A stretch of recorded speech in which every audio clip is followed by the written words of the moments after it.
Update tayo sa NodePay mga Lodi. So, marami nagsasabi or kahit yung BitGet sabing malilis ang NodePay kahapon. Okay, nung kahapon. Ngayon, wala pa.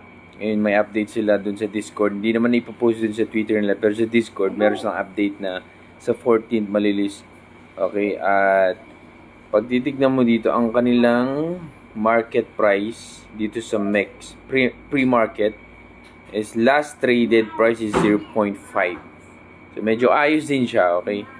So, di natin alam kung pag-list nito sa 14 is ganun or mas mataas, mas mababa. Pero, ang maganda dun, siguraduhin mong maging eligible ka. Okay, gawin mo yung mga pinapagawa nila.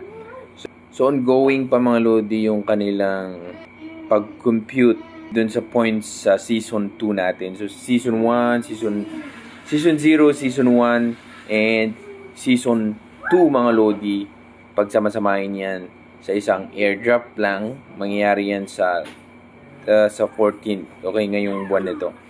Okay, tapos preparation din sa season 3. So, parang grass lang din. Pero sana maganda din yung kalabasan katulad ng grass mga Lodi. So, ayan. So, mga Lodi, isa namang bagong node mining. Ito yung Spark Chain. Okay, mag-join na kayo. Nasa Twitter account ko. Hindi ako makapag-post sa Twitter kasi di ko alam may mga nag-access sa mga iba't ibang lugar eh.